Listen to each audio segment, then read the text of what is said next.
Good morning, Nighthawk Nation. My name is Brendan Freeble, your anchor for this week. And welcome to the HPS Upload, where we upload the latest news for you to download. At Hettinger Public School, we challenge all to meet their academic and life goals while inspiring lifelong learning. Please stand to say the Pledge of Allegiance.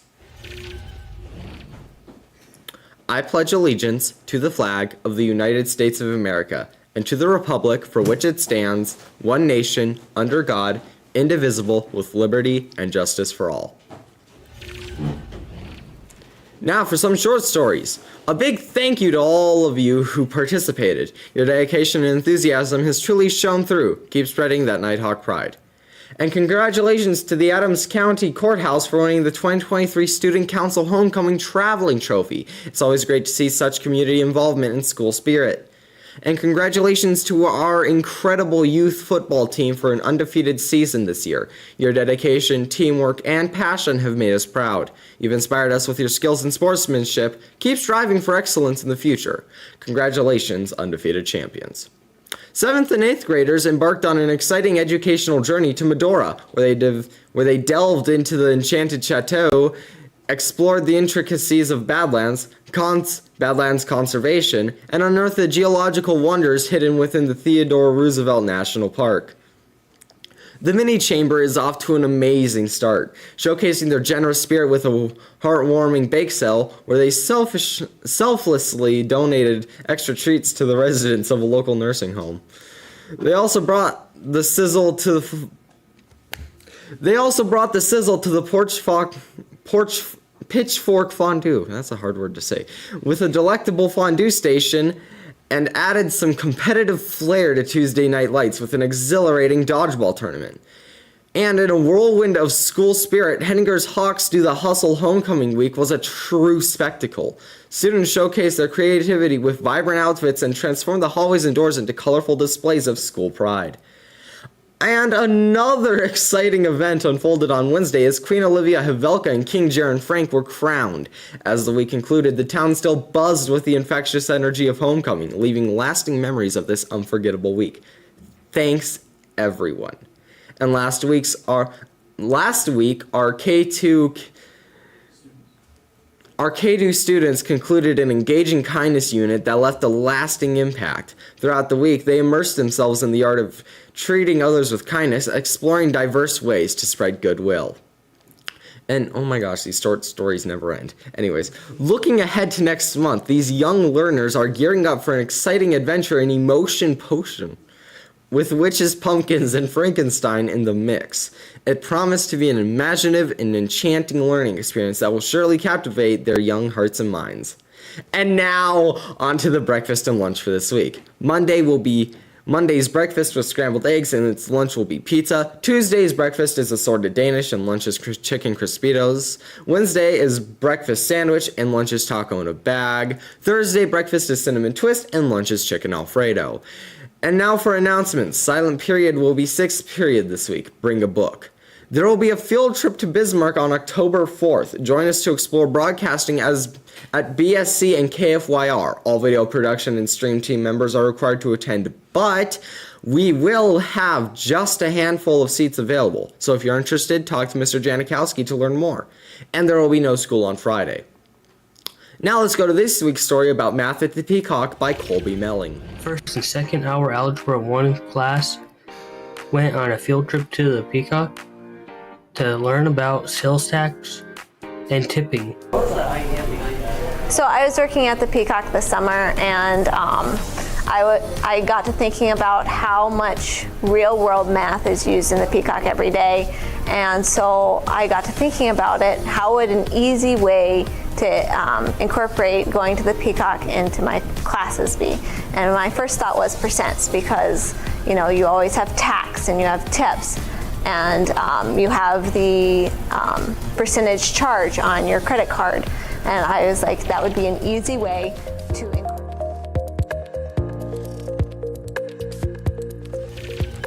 First and second hour Algebra 1 class went on a field trip to the Peacock to learn about sales tax and tipping.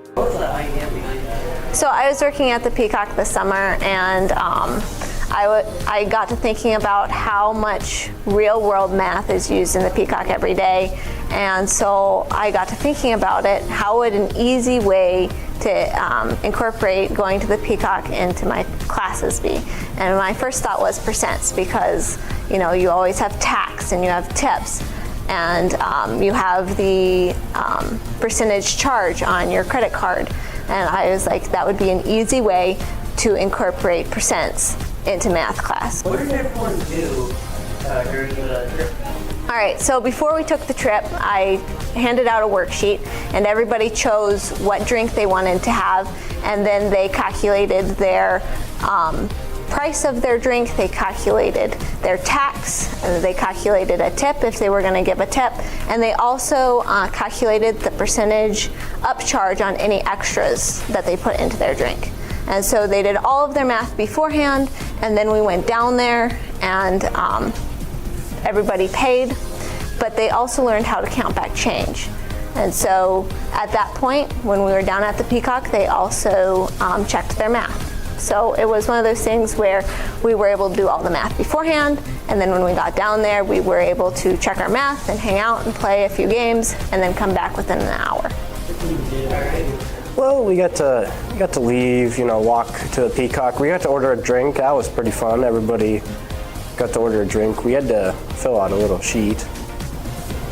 What did you learn from this field trip? We learned a lot about calculating the price of something before going to a place, because we had to write how much our drink would cost, calculate it using how much a sales tax was and how much the tip was going to be and what our drink was using the menu.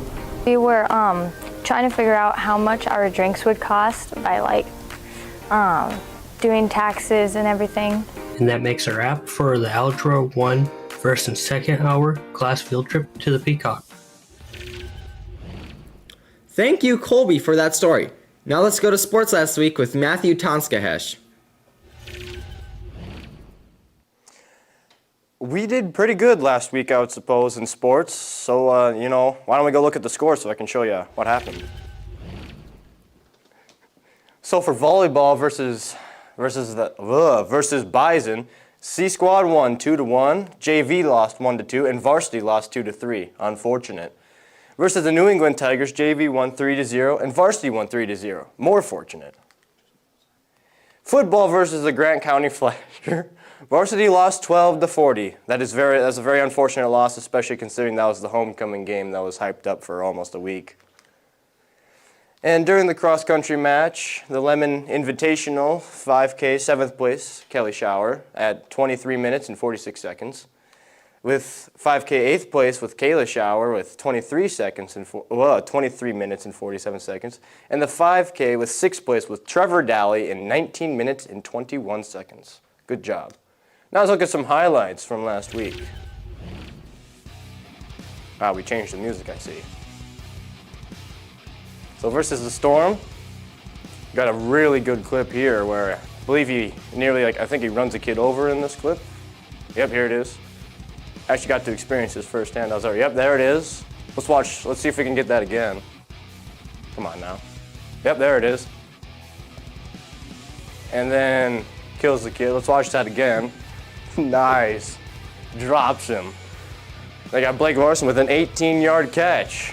Although we didn't get the good camera action, we still did get the catch, which was interestingly surprising. Good job, Blake. Now nighttime somehow, Caden Anderson with an interception on a 2-point conversion. Sadly, that does not count towards the score because it was a 2-point conversion for some unknown reason. And still nighttime, Cameron Whelan made a 17-yard run. And yeah, that's about it for, oh wait, we got one more. Riley Hasbrook with a 58-yard run, very good. So here he comes around, and then they pass it around the other end, so that kind of left Storm confused as he ran. He just never stopped. Just kept going and going and going. So eventually he was stopped, just short of the goal line. Now for sports this week. Volleyball, Monday, there is a match. There's a junior high match versus Hart River. Tuesday, there's a JV and varsity match versus Beach. Thursday, there's a C Squad JV and varsity game versus Glen Olin. Saturday, there's a girls JV tournament versus Hazen. Football, Monday, junior high varsity versus Mott Regent. And Friday, there's a varsity game versus Mott Regent as well. And cross country, Thursday, there's a varsity meet versus Dickinson Trinity. Now back to Brett.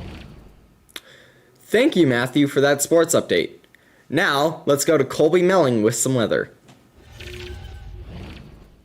All right, we got our weather here. Monday is sunny with a little bit of low clouds, 69 high, 56 low. Tuesday, possibly raining with some wind, 65 high, 43 low. Wednesday, breezy with intervals of clouds and sun, 64 high, 54 low. Then we have Thursday, windy with an increasing amount of sun, 57 high, 32 low. And then Friday, our lowest temperature of the week, 54 high, 30 low. And we got plenty of sun that day. Saturday, we got mostly sunny, pleasant, and a little bit warmer, 69 high, 42 low. And Sunday, warm with sunshine and patchy clouds, 75 high, 46 low. And I believe that's all for weather. Thank you, Colby, for that weather report. We would also like to thank Sunny, our producer, for helping us make today's broadcast possible. And that was this week's news broadcast. Thanks for tuning into the HPS Upload, where we upload the latest news and downloadable content for you to enjoy. If you liked this broadcast, smash that like button to let this week's news team know they did a great job. And subscribe to the HPS Stream team for weekly updates on school news, podcasts, sports, and community events. We will see you next week, Monday at 9. You're not here. So remember to be positive, let the refs ref, the coach is coach. And most importantly, the players play. Go!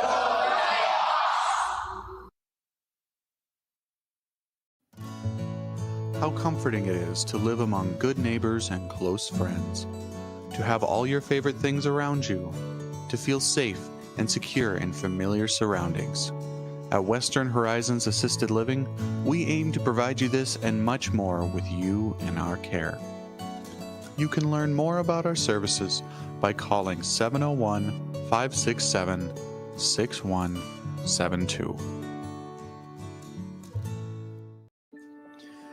Dakota Western Bank has been serving this community for over 100 years. Every time you come, you'll feel appreciated